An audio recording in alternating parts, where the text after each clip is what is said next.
জামালপুরের সদর উপজেলার শরীফপুরে gender inclusive market systems for improved nutrition প্রকল্পের উদ্যোগে দিনব্যাপী এক পুষ্টি মেলা অনুষ্ঠিত হয়েছে।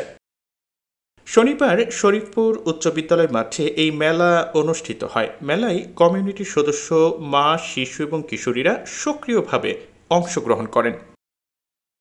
মেলায় অংশগ্রহণকারীদের পুষ্টিকর ও নিরাপদ খাদ্য সম্পর্কে বিভিন্ন গুরুত্বপূর্ণ তথ্য জানানো হয়। এর মধ্যে ছিল খাদ্য নিরাপত্তা, অনিরাপদ হওয়ার কারণ, খাদ্য নির্বাচন ও ক্রয়, সংরক্ষণ, তৈরি এবং পুষ্টিকর উপায়ে রান্না বিষয়ক আলোচনা। এই মেলায় মোট 4টি স্টল সাজানো হয়েছিল, যেখানে বিভিন্ন বিষয় তুলে ধরা হয়। পারিবারিক পুষ্টি ও সুষম খাবার, নিরাপদ খাদ্য কর্নার, কিশোরী পুষ্টি ও পরিষ্কার পরিচ্ছন্নতা, নারী পুরুষের সমতায় পুষ্টির প্রভাব ও প্রকল্পের পরিচিতি।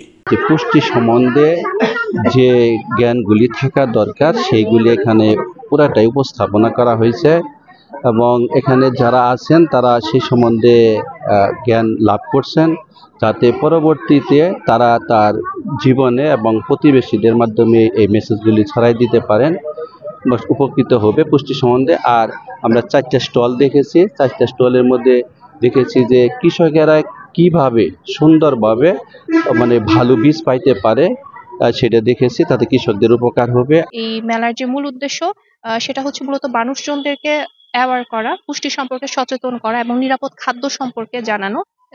এই উদ্দেশ্যে এই মেলাটার আয়োজন।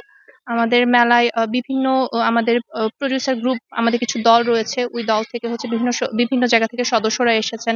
তার সাথে আমাদের কিশোরী ক্লাবের সদস্যরা রয়েছেন, তার কমিউনিটির অনেক মানুষজন আছেন। ওনাদেরকে এখানে সবাইকে একত্রিত করা হয়েছে। প্রসঙ্গত, জেসমিন প্রকল্প 2023 সাল থেকে জামালপুর জেলার 4টি উপজেলায় কাজ করছে। এটি মূলত অস্ট্রেলিয়ান সরকারের সহায়তায় অস্ট্রেলিয়ান এনজিও কোঅপারেশন প্রোগ্রামের মাধ্যমে বাস্তবায়িত একটি প্রকল্পের বর্ধিত অংশ।